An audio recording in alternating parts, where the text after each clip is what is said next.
First big thing to say is welcome and thank you all for being here today. I contacted the police department a half an hour ago to tell them we were doing this thing, and they said how many people? I said I had no idea, probably 20 or 30. Last I counted it was over 40 already. So we're supporting, of course, COP21, which is what people are calling the Paris Conference, Climate Conference. It begins tomorrow, just outside of Paris, and it will go until December 11th. Think that far in advance if people want to do it. As many of you already know, last year was the hottest year on record for the world, and this year is going to top it again. Why? Because we human beings are burning lots of coal and oil and gas, and that emits greenhouse gases that trap heat. As Walt Kelly, who's a cartoonist that I admire a lot, once said, we have met the enemy and he is us.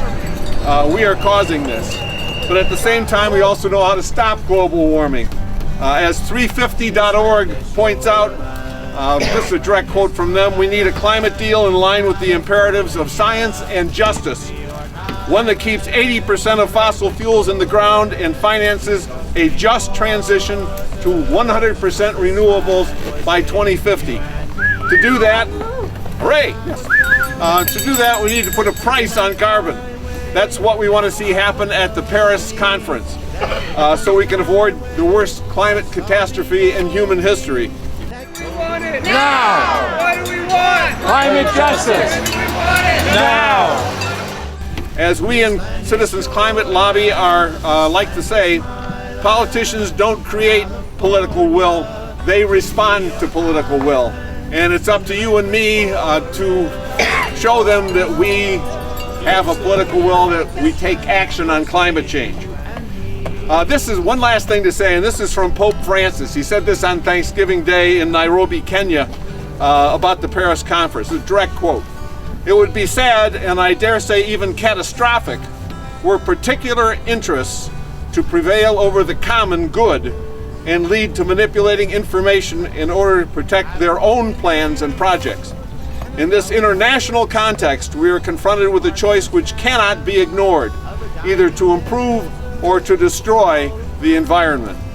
I think he's right about that, as about a lot of other things, and we're here to show that it's our political will that U.S. representatives at the Paris Conference enter into binding agreements that, with those representing the other nations of the world, that will keep this a livable world for future generations.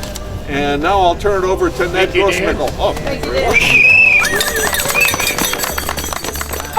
Climate justice! When do we want it? Now! What do we want? Climate justice! When do we want it? Now! This is a worldwide event that we're taking part in today.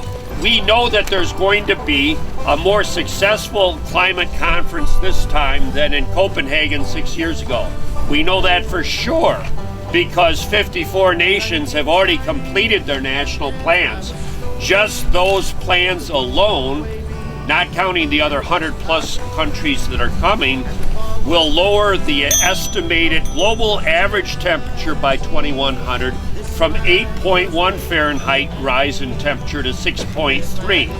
Now that's not enough, and we all know that, but it's at least a first step, and there's another 100+ countries yet to go that have worked on their national climate plans, and they haven't completed them.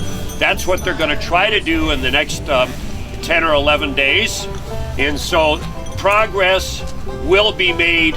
It will definitely be more of a successful conference this time than 6 years ago.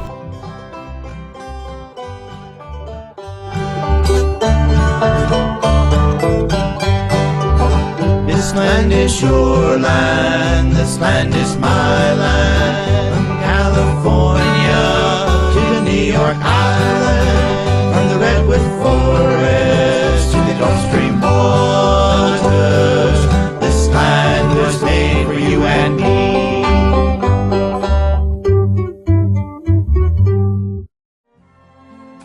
The colors of the rainbow, so pretty in the sky, are also on the faces of people going by.